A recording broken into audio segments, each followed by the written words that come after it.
Hello प्यारे बच्चों, आज हम लोग कक्षा 8 गृह शिल्प विषय के अंतर्गत पाठ 2 का अध्ययन करेंगे, जिसका शीर्षक है स्वच्छता। स्वच्छता यानी साफ सफाई। व्यक्तिगत तथा पर्यावरणीय स्वच्छता का हमारे स्वास्थ्य से घनिष्ठ संबंध है। हमारा स्वास्थ्य स्वच्छता पर ही निर्भर करता है। व्यक्तिगत स्वच्छता के अंतर्गत हमारे शरीर तथा उसके सभी अंगों की सफाई आती है, जैसे नाक, कान, त्वचा, आँख आदि। पर्यावरणीय स्वच्छता का संबंध हमारे घर, आस पड़ोस तथा सार्वजनिक स्थलों की स्वच्छता से है। यदि हम व्यक्तिगत स्वच्छता पर ध्यान देते हैं और पर्यावरणीय स्वच्छता पर ध्यान नहीं देते हैं, तो ऐसी स्थिति में पर्यावरणीय वातावरण के दूषित होने के कारण हमें ना तो स्वच्छ जल, ना स्वच्छ हवा और ना ही स्वच्छ भोजन मिल पाएगा।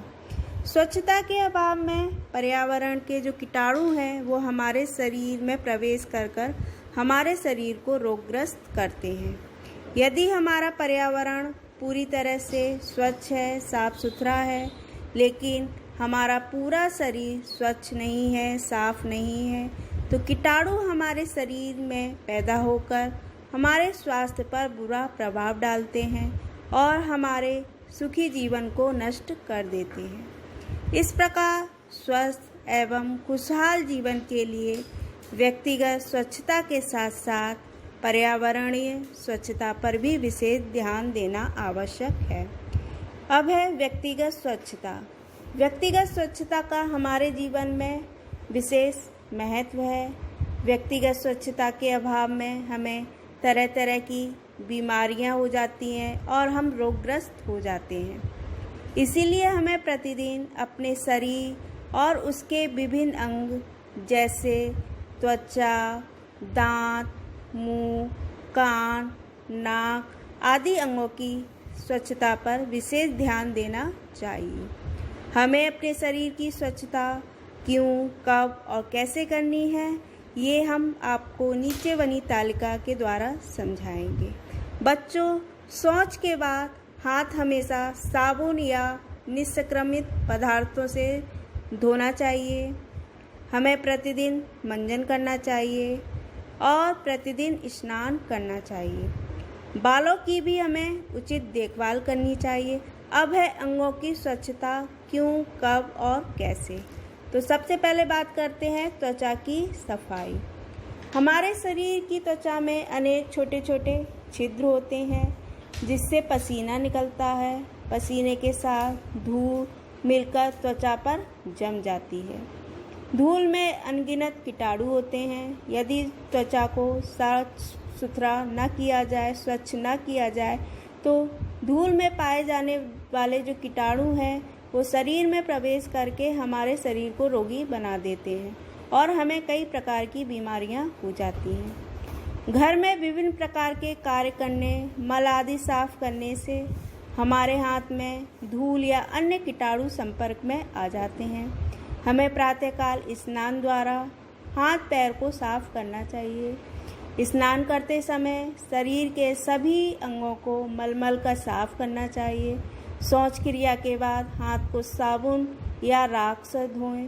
खाने से पूर्व हाथ पैरों को अच्छी तरह से साफ करना चाहिए। अब है मुंह तथा दांतों की सफाई।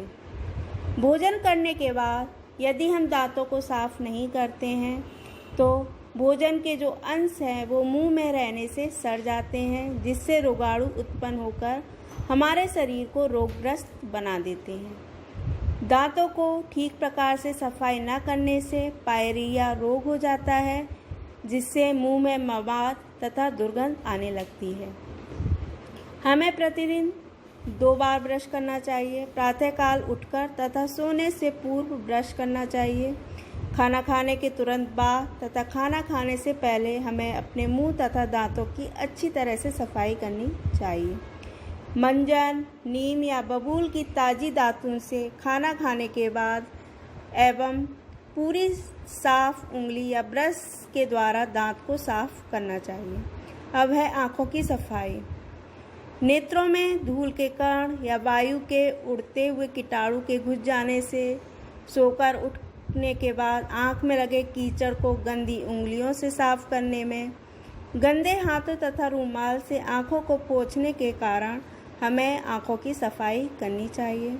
सोकर उठने के बाद तथा रात्रि में सोने से पहले आँखों को धोना चाहिए। बाहर तथा दूषित क्षेत्रों से घूमकर लौटने के बाद हमें आँखों को साफ व ठंडे पानी से धोना चाहिए। सुबह मंजन करने के बाद तथा रात्रि में सोने से पूर्व सुबह ठंडे पानी से हमें आँखों को धोकर स्वच्छ तौलिए से पोंछना चाहिए और आँखों की सफाई करनी चाहिए। अब है कान की सफाई। कान में मैल को साफ करने के लिए समय समय पर हमें जांच करवानी चाहिए।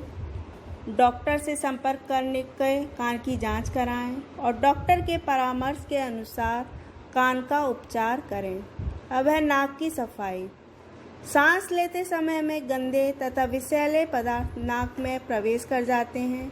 हमें प्रतिदिन प्रातःकाल नहाते समय नाक को साफ करना चाहिए। प्रतिदिन मुंह हाथ धोते समय नाक को साफ करें। अब है पर्यावरणीय स्वच्छता। पर्यावरणीय स्वच्छता में हमारे घर, आसपास व सार्वजनिक स्थानों तथा अपने चारों ओर के वातावरण की स्वच्छता आती है, जैसे विद्यालय, पार्क, मंदिर, नदी के किनारे आदि। इसकी स्वच्छता के अभाव में हमें स्वच्छ तथा कीटाणु रहित जल, वायु तथा भोजन नहीं मिल पाता है, जिससे हमारे शरीर में तरह तरह की बीमारियां हो जाती हैं।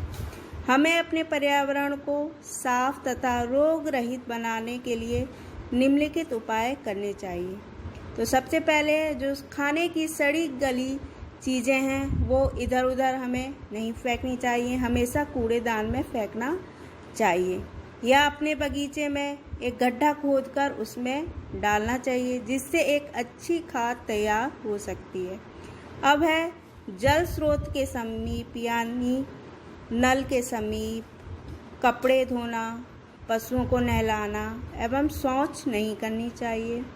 बाजार से सामान लाने के लिए घर से कपड़े का थैला ले जाना चाहिए। प्लास्टिक बैग का सामानों का कम से कम हमें प्रयोग करना चाहिए। स्कूटर, कार एवं अन्य वाहनों से जो निकलने वाले धुएं हैं उसकी जांच कराकर नियंत्रित रखना चाहिए। पटाखे सार्वजनिक स्थानों पर नहीं छोड़ना चाहिए। उद्योगों के अपशिष्ट को नदियों व तालाबों में नहीं बहाना चाहिए। कारखानों को शहर से दूर लगाना चाहिए तथा इनकी चिमनियों को फिल्टर युक्त एवं ऊंचा रखना चाहिए। धन्यवाद।